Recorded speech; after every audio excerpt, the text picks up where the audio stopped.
বন্ধুরা একবার ভাবুন তো, একটা দেশের কথা যেটা পুরো ভারতবর্ষের 3 গুণ বড়, কিন্তু সেখানে মানুষ বাস করে মাত্র 6.5 লাখ। যেখানে 80% এলাকা জুড়ে বরফের চাদর, কিন্তু সেই বরফের নিচে লুকিয়ে আছে এমন সব সম্পদ যা বদলে দিতে পারে পুরো বিশ্বের ক্ষমতার কি ভারসাম্য। আর এখন সেই দেশটাকে নিয়ে আমেরিকার প্রেসিডেন্ট ডোনাল্ড ট্রাম্প বলছেন, আমি এটা কিনে নেব, এমনকি জোর করে হলেও। We need Greenland. We need Greenland. We'll worry about Greenland in about 2 months. Let's talk about Greenland in 20 days. এটার মাথায় সমস্যা আছে? আসলে না, সে তো জানো ব্যবসায়ী, সে জানে কোন জায়গাটা কিভাবে নেওয়া যায় নিজের আয়ত্তে। হয় ডলার দাও, নাইলে কায়দা নাও। কেন? আমি বলছি, সঙ্গে থাকুন।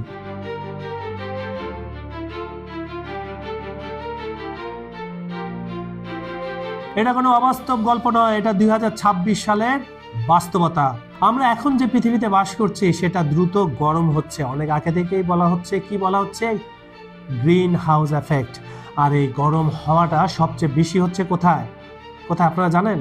ঠিক ধরেছেন, উত্তর মেরুতে, আর্কটিক অঞ্চলে। এখন আপনি ভাবতে পারেন, তো কি হয়েছে? বরফ গলছে তো গলুক, আমার কি আসে যায়। কিন্তু না বন্ধু, এই বরফ গলার সাথে সাথে যা ঘটছে সেটা একদম কি ভবিষ্যতের জন্য গেম চেঞ্জার।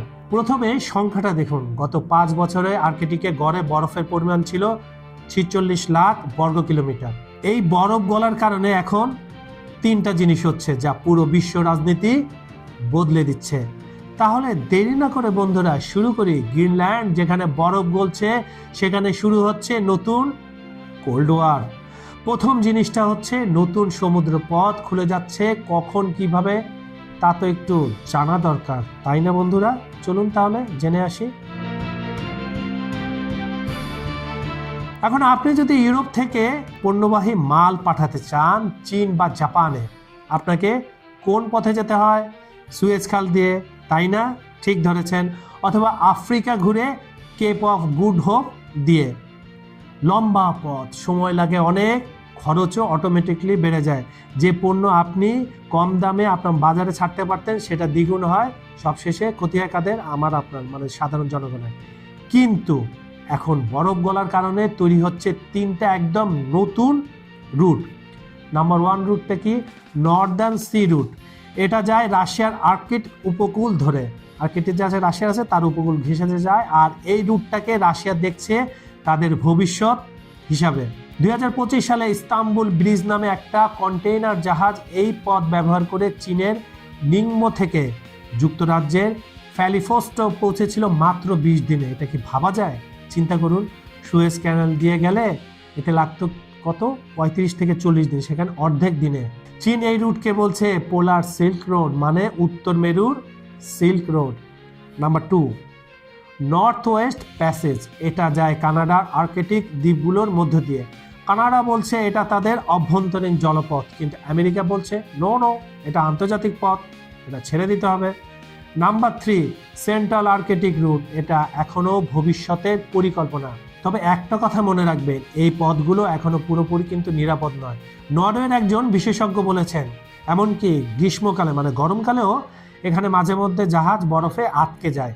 এজন্য রাশিয়া বিশাল বিনিয়োগ করছে পারমাণবিক চালিত আইস ব্রেকার বানাতে। অলরেডি তারা কয়েকটা বানিয়ে ফেলেছে, কারণ তারা চায় সারা বছর এই পথ চালু রাখতে, বিজনেসটা আরো গ্রো করতে। Now the power point, military action of future. কি বলে চলুন তো একটু শুনে আসি। এবার আসি দ্বিতীয় পয়েন্টে, সামরিক উত্তেজনা। দেখুন বন্ধুরা, আর্কটিক অঞ্চল দাবি করেছে 5টা দেশ। এই দেশটা আর্কটিক পুরো অঞ্চলটা, দেশ বলে ভুল হবে, এটা তো কয়েকটা মহাদেশ মিলিয়ে বড় একটা দেশ। আমেরিকা, রাশিয়া, কানাডা, নরওয়ে আর ডেনমার্ক। যেহেতু গ্রিনল্যান্ড ডেনমার্ক একটা অধীনে, সেজন্য ডেনমার্ক আসছে। আর এখানে শুরু হয়েছে আসল খেলা। রাশিয়ার পদক্ষেপগুলো কি কি হতে পারে, বা কি কি ইনিশিয়েটিভ তারা নিচ্ছে একটু শুনে আসি। গত 10 বছরে রাশিয়া কি করেছে জানেন? কি করেছে তারা একাধিক নতুন সামরিক ঘাঁটি খুলেছে।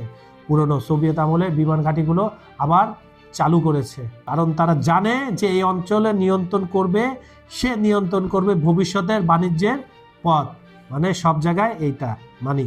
আমেরিকা ইতিমধ্যে গ্রিনল্যান্ডে আছে পিটুফিক ঘাঁটি, মানে গ্রিনল্যান্ডে তাদের একটা পিটুফিক ঘাঁটিও রয়েছে, যেটা ন্যাটোর জন্য অত্যন্ত গুরুত্বপূর্ণ। আর এখান থেকে যেটা আমি কথা বলবো, এখান থেকে তারা চালায় ক্ষেপণাস্ত্র সতর্কতা ব্যবস্থা, মহাকাশ নজরদারি করে সব কিছু এভরিথিং। এবার চমক, 2018 সালে চীন নিজেকে ঘোষণা করলো নিয়ার আর্কটিক স্টেট। মানে কি? মানে প্রায় আর্কটিক দেশ। আপনি কি বলবেন? দাঁড়াও ভাই, চীন তো আর্কটিক থেকে হাজার হাজার কিলোমিটার দূরে। ঠিক তো, কিন্তু চীন বলছে আর্কটিক হচ্ছে গ্লোবাল ইস্যু, তাই সে সুপার পাওয়ার, তাই তারও সে stock holder. Wow, what a theory. আর 2024-25 সালে তারা পাঠিয়েছে বেশ কয়েকটা আইস ব্রেকার জাহাজ। কোথায়? সেই আর্কটিকে। নাটকীয় পরিবর্তন কখন থেকে শুরু হলো? আবার চলুন তো ইন্টারেস্টিং পার্টটা কি শুনে আসি। 2022 সালে রাশিয়া ইউক্রেন আক্রমণ করার পর পুরো পরিস্থিতি একেবারে একদম বদলে গেল। কিভাবে? ফিনল্যান্ড আর সুইডেন যোগ দিয়েছে ন্যাটোতে, এটা আপনারা সবাই জানেন। এখন প্রায় পুরো আর্কটিকের ইউরোপের অংশ ন্যাটোর নিয়ন্ত্রণে। এর মানে কি? এর মানে রাশিয়া এখন আরো বেশি চাপে, আর চাপে পড়লে পুতিন কি করে? আরো আগ্রাসী হয়ে ওঠে। দিব না তোম করে ... কইরা।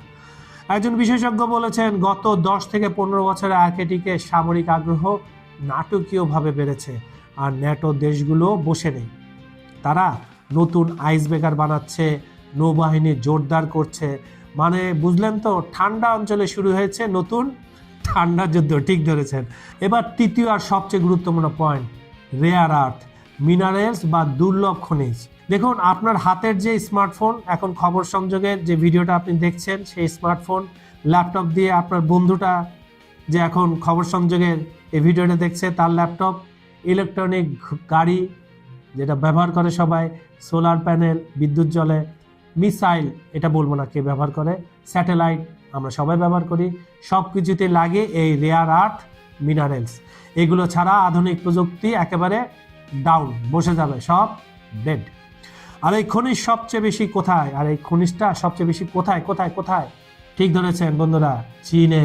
চীনের কাছে আছে বিশ্বের প্রায় 70% সাপ্লাই। এখন একবার ভাবুন, আপনাদের আবার ভাবতে বলছে, আজ একটু বেশি ভাববো আমরা, কি বলেন? সে ঘটনাটা কি ছিল? যদি আমেরিকা আর চীনের মধ্যে কোনো সমস্যা হয় আর চীন বলে আমরা আর রেয়ার আর্থ দেব না, নো নো নো নেভার, তাহলে কি হবে? আমেরিকা পুরো প্রযুক্তি শিল্প বন্ধ হয়ে যাবে। এই জন্য আমেরিকা মরিয়া হয়ে খুঁজছে, আমেরিকা না, ট্রাম্প বলবো আমি, দ্য জিনিয়াস ম্যান, বিকল্প উৎস খুঁজছে। আর এখানেই আসে তার নাম, গ্রিনল্যান্ডের নাম। এবার মজার ব্যাপার কি জানেন? কর্ন ভ্যানিফিল্ড প্রজেক্ট, যে নামটা বললাম, প্রজেক্টের সবচেয়ে বড় শেয়ার হোল্ডার কে জানেন? কে কে কে? আর কেউ না ভাই, চীনের একটা কোম্পানি শ্যাংহ্যাং রিসোর্সেস। তাদের মালিকানা 12.5%। মানে চীন আগে থেকেই বুঝে গিয়েছিল যে গ্রিনল্যান্ড হবে ভবিষ্যতের গোল্ড মাইন। এবার আসি ট্রাম্পের বিতর্কিত মন্তব্যে কি বলছেন এই পণ্ডিত মহাশয়। ট্রাম্প কেন বলছেন গ্রিনল্যান্ড কিনে নেবেন? এটা কিন্তু প্রথমবার নয়। আপনাদের মনে আছে 2019 সালে ট্রাম্প একই কথা বলেছিলেন, তখন সবাই হেসেছিল হা হা করে, কিন্তু ভেবেছিল এটা তার আর একটি, ওই অনেকগুলো ফাগলামির একটি। কিন্তু এখন তিনি আবার বলছেন, দ্বিতীয়বার প্রেসিডেন্ট হওয়ার পর, আর এবার আরো জোরের সাথে, এমনকি বলছেন প্রয়োজনে শক্তি প্রয়োগ করে হলেও কি গ্রিনল্যান্ড পকেটে নিয়ে নেব। এটা শুনে ডেনমার্ক কি বলেছে জানেন? তারা বলেছে গ্রিনল্যান্ড বিক্রির জন্য নয়, বিক্রি করবে না। কিন্তু ট্রাম্পকে তো তোমরা চিনো না, সে কি করে দেখো। গ্রিনল্যান্ডের মানুষে বলছে আমরা কারো সম্পত্তি নেই, আমরা স্বাধীন হতে চাই। কিন্তু ট্রাম্প কেন এত জোর দিচ্ছেন? এর পেছনে আছে 3টি কারণ। নাম্বার 1, সামরিক কৌশল। গ্রিনল্যান্ড থেকে রাশিয়া, চীন দুই দেশকে চোখে চোখে রাখা যায়। নাম্বার 2, নতুন নৌপথের নিয়ন্ত্রণ। যদি আমেরিকার হাতে গ্রিনল্যান্ড থাকে তাহলে কি হবে? তাহলে আর্কটিক নৌপথ নিয়ন্ত্রণ করতে পারবে তারা। এই পুরো রুটটা তাদের নিয়ন্ত্রণে, ট্রাম্প বসে বসে পাহারা দিব। Number 3, rare earth. ওই যে রেয়ার আর্থ বাবাজি, চীনের উপর নির্ভরতা কমানোর সবচেয়ে বড় সুযোগ থাকবে, এখান থেকে তুলবো। আর কই ভরবো? ক্ষেপণাস্ত্রে ভরবো, ড্রোনে ভরবো, স্যাটেলাইটে ভরবো, আর কই মোবাইল, ল্যাপটপ, যা যা কার, ইলেকট্রনিক কার, সব জায়গায় বেশি বেশি ভরবো। আচ্ছা, আগে যেটাকে আমরা ট্রাম্পের বাড়াবাড়ি ভাবতাম, এখন বিশেষজ্ঞ বলছেন এটা আসলে আমেরিকার দীর্ঘমেয়াদী কৌশলের অংশ।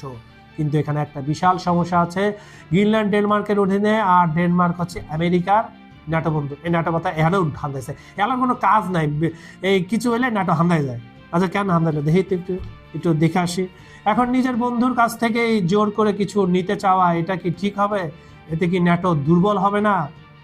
ন্যাটোটা বেটা এমনিই দুর্বল হয়, তখন এমনি কাপড় চোপড় খুলে দিছে খাতায় পুতিনে, আর তারা দুর্বল না তো কি? এসব প্রশ্ন নিয়ে এখন পুরো বিশ্ব চিন্তিত। চিন্তার কিছু নাই, সব ঠিক হয়ে যাবে। বিজ্ঞানীরা বলছেন যেভাবে আর্কটিকের বরফ গলছে 2050 সালের মধ্যে গ্রীষ্মকালে আর্কটিক প্রায় বরফ মুক্ত হয়ে যাবে। এর মানে কি? নতুন নৌপথগুলো পুরোপুরি চালু হবে, বৈশ্বিক বাণিজ্যের মানচিত্র বদলে যাবে, সুয়েজ ক্যানেলের গুরুত্ব কমবে। কিন্তু পৃথিবীটা যে ধ্বংসের মুখে যাবে, জলবায়ু বিপর্যয় ঘটবে, এই কথাটা কেউ বলছে না। তো বন্ধুরা, এটাই হলো গ্রিনল্যান্ডের আসল গল্প। যেখানে বরফ গলছে সেখানে গরম হচ্ছে রাজনীতি। মনে রাখবেন, জলবায়ু পরিবর্তন শুধু পরিবেশের সমস্যা নয়, এটা এখন ভূ রাজনীতির সবচেয়ে বড় ফ্যাক্টর।